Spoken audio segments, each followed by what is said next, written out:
इस समय हमारे साथ में राहुल नार्वेकर जी हैं जो कि युवा महाराष्ट्र के विधानसभा अध्यक्ष हैं। सर, जिस समय आपको ये जिम्मेदारी सौंपी गई, कितना चुनौतीपूर्ण लगा कि पहली बार जो विधायक बनने के बाद में डायरेक्ट जो आपको इतनी बड़ी जिम्मेदारी पूरे महाराष्ट्र की दी गई, कैसा लग रहा था? नहीं, मैं सर्वप्रथम अपने भारतीय जनता पार्टी के सभी नेताओं का मन से आभार मानना चाहूँगा कि उन्होंने मुझ पर विश्वास रख के मुझे आज इस सर्वोच्च पद पर विराजमान करके महाराष्ट्र की जनता की सेवा करने का मौका दिया है। और मेरे लिए ये बहुत ही सौभाग्यपूर्ण बात है कि यहाँ पे मुझे 11 करोड़ लोगों की सेवा करने का मौका महाराष्ट्र के विधानसभा अध्यक्ष के रूप में ये उपलब्धि प्राप्त है। और मैं आपके माध्यम से सभी मेरे विधानसभा क्षेत्र के लोगों को और महाराष्ट्र की तमाम जनता को ये विश्वास दिलाना चाहता हूँ कि जिस विश्वास से आज मुझे इस पद पर विराजमान किया गया है, मैं अपनी पूरी लगन, पूरी शक्ति और पूरी ईमानदारी से अपनी जिम्मेदारी निभाते हुए महाराष्ट्र के लोगों की सेवा करूंगा। जी सर, क्या लगता है आपको? दो जिम्मेदारियां आपके ऊपर है। एक तो विधानसभा अध्यक्ष की जिम्मेदारी है, दूसरे विधायक की जिम्मेदारी है। सर, किस तरीके से बैलेंस करेंगे इन जिम्मेदारियों को? निश्चित रूप से ये बड़ी जिम्मेदारी है। विधानसभा को भी संभालना है, विधानसभा क्षेत्र को संभालना है और सभागृह में जो पूरे हमारे एमएलएज हैं उनको भी न्याय देना है। ये बैलेंसिंग एक्ट हमें करना पड़ेगा। हम निश्चित रूप से अपनी विधानसभा क्षेत्र को भी वैसा ही हम सहकार्य करेंगे जैसा पहले करते आए हुए हैं। और जैसे मैंने हमेशा कहा है कि ये उपलब्धि या ये विश्वास जो हमने पाया है वो केवल मेरी वैयक्तिक उपलब्धि नहीं है, ये मेरे विधानसभा क्षेत्र के हर एक उस व्यक्ति की उपलब्धि है जिन्होंने मुझ पे विश्वास रखा और आज इस स्थान पर मुझे पहुंचाया। जी सर, एक आखिरी सवाल। 2.5 साल जो शासन के बचे हैं, विरोधी पक्ष में जो है अजीत दादा पवार बैठे हैं, राष्ट्रवादी बैठी हैं, तो विरोधियों के सवालों का किस तरीके से जवाब देंगे और किस तरीके से आने वाले 2.5 साल जो चुनौतीपूर्ण रहने वाले हैं उसको किस तरीके से निपटेंगे? विरोधियों को जवाब तो सरकार देगी। मैं तो स्पीकर हूँ, मुझे दोनों को न्याय देना है। सरकार और विरोधी पक्ष दोनों को न्याय देने का काम हम करेंगे। बिल्कुल बिल्कुल, आपने सुना, ये थे नवनिर्वाचित जो है विधानसभा अध्यक्ष जो है राहुल नार्वेकर जी, जिन्होंने साफ शब्दों में कहा 2 जिम्मेदारियां मुझ पर आ चुकी है। एक तो विधानसभा अध्यक्ष की और दूसरे अपने कुलाबा क्षेत्र के जो विधायक की जिम्मेदारी है। इन दोनों के बीच में बैलेंस कर मुझको चलना है और मैं पूरी जिम्मेदारी और निष्ठा के साथ में अब मुझको जो दिया गया पदभार है उसे निभाऊंगा और महाराष्ट्र की 11 करोड़ जनता को जो है इंसाफ दिलाने का पूरा प्रयास करूंगा। कैमरामैन साटविलकर के साथ सही शेख की report, the daily India news, Mumbai. Role.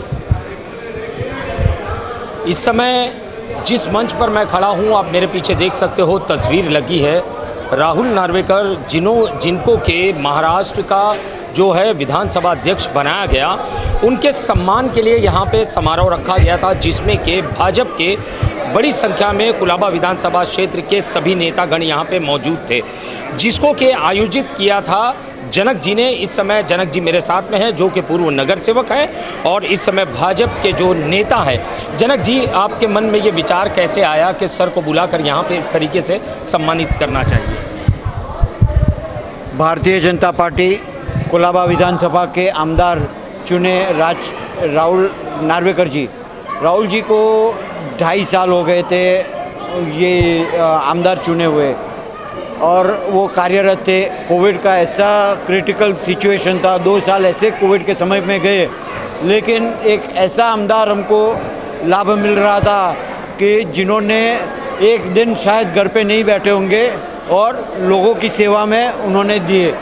छोटी से छोटी मास्क से लेकर के सैनिटाइजेशन करवाना और पूरी टीम, लोग जब नीचे उतर नहीं पा रहे थे तो घर कैसे उनको सब्जी भी पहुँचे, वो राहुल नार्वेकर जी ने उनके पूरे टीम के साथ में वो व्यवस्था की हुई थी।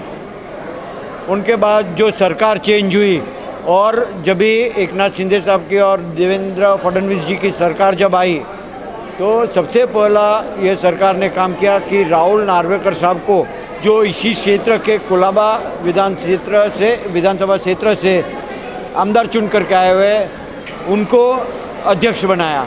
और ये हमारे लिए बहुत ही गौरव की बात है कि पूरे भारत भर में, भारत के सभी राज्यों में से सबसे युवा अध्यक्ष हमको लाभ हुआ है, महाराष्ट्र को लाभ हुआ है, और वो हम लोगों को यानी कुलाबा के मतदारों को लाभ हुआ है। इसीलिए हम लोग बहुत ही उत्साहित थे। इसीलिए हम लोगों ने सब कार्यकर्ता मिलकर के, हमारे अध्यक्ष और वो सब इधर कार्यकर्ता मिलकर के सोचे कि उनका एक फेलिसिटेशन हो जाए, तो इसलिए ये हम लोगों ने आयोजन किया था। जी जनक संघवी जी, अगर मैं बात करूं 2.5 साल विपक्ष में बैठने के बाद में, 2.5 साल के बाद में भाजपा और एकनाथ शिंदे जी की सरकार बनती है, तो सर क्या आने वाले 2.5 साल आप महाराष्ट्र का भविष्य कैसा देख रहे हैं? हमारे नेता देवेंद्र फडणवीस जी एक उत्तम प्रशासन देखते हैं। उनके 5 साल के कार्यकाल में कोई एक ऐसा कलंकित काम हुआ हो ऐसा नहीं था। बहुत ही उत्तम काम उन्होंने किया हुआ था। जो हमारे मुख्यमंत्री आदर्श मुख्यमंत्री थे, पूरे भारत भर में उन आदर्श मुख्यमंत्री गिने जाते थे।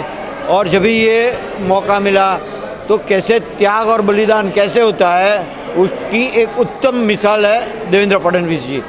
तो देवेंद्र फडणवीस जी ने एकनाथ शिंदे जी के साथ में मिलकर के ये 2.5 साल का जो समय गया, उसके बाद उन्होंने ये सत्ता बनाई। यहाँ पर अभी सरकार बनाई हुई है, तो देवेंद्र जी और एकनाथ शिंदे साहब मिलकर के ये उत्तम राज्य किस तरह से चले वो देख लेंगे। जी संघवी जी, एक आखिरी सवाल आपसे करना चाहूँगा। महानगर पालिका का चुनाव आ रहा है, भाजपा किस तरीके से तैयारियां कर रही है? आप भी पूर्व नगर सेवक रह चुके हैं, आपने भी महानगर पालिका का कार्यभार देखा है। आपको क्या अंतर लगता है शिवसेना के कार्यभार में? और अगर भाजपा चुनकर आती है बहुमत से और महानगर पालिका में भाजपा की सत्ता काबिज होती है, तो क्या कुछ बदलाव लाएगी भाजपा जो है पूर्व जो गवर्नेंस के मुकाबले? मुंबई की तुंबई किस तरह से बन रही है वो हर कोई जानता ही है। हमेशा जो वाटर लॉगिंग होता है, जहाँ पर भरे हुए हैं, रास्ते भरे हुए रहते हैं, फुटपाथ, वो सिर्फ जू और मलाड सबवे की बात नहीं है। जो सी वार्ड में कभी पानी नहीं भरता था, वहाँ सी वार्ड में भी पानी भर जाता है। तो ये किस तरह से प्रशासन पिछले 25 साल से काम कर रही है वो हम लोगों ने देखा ही है। लेकिन अभी जब भी ये चुनाव होंगे और महापालिका में सत्ता आएगी तो भारतीय जनता पार्टी की सत्ता आएगी, और भारतीय जनता पार्टी एक उत्तम प्रशासन करेंगे देवेंद्र फडणवीस जी की अंडर में। बिल्कुल, ये थे जनक संघवी जी, जो कि पूर्व नगर सेवक रह चुके हैं और इस समय भाजपा के नेता है। जैसे कि मेरा सवाल था यहाँ पे जो प्रोग्राम रखा गया, तो उनका कहना था एक युवा जो है इतने बड़े पद पर चुन के जाना एक अपने आप में एक गर्व की बात है। और ख़ासकर कुलाबा विधानसभा क्षेत्र की अगर मैं बात करूं तो भाजपा के छोटे से छोटे कार्यकर्ता का सीना जो है गर्व से चौड़ा हो चुका है, क्योंकि इतने बड़े पद पर जो विराजमान हुए हैं उनको कहीं ना कहीं सम्मानित करने के लिए ये प्रोग्राम का आयोजन किया गया था, जिसमें कि बड़ी संख्या में व्यापारी वर्ग के लोग भी यहाँ पे शामिल हुए। मेरा सवाल था कि महानगर पालिका में जो सत्ता काबिज है कई सालों से शिवसेना की, क्या उस किले की दीवार को भेद पाने में भाजपा कामयाब होगी? तो साफ शब्दों में जनक जी ने कहा कि इस दीवार को हम भेदेंगे और अब की बार जो है महानगर पालिका में जो भाजपा की सत्ता आएगी और जो पिछले कार्य उन्होंने किए हैं उससे सब उसको आईना दिखाने का काम कहीं ना कहीं भाजपा द्वारा किया जाएगा और मुंबई का चेहरा और मोहरा चेंज करने की पूरी तरीके से कोशिश की जाएगी। कैमरामैन साटविलकर के साथ शैक्षिक की report, the daily India news, Mumbai.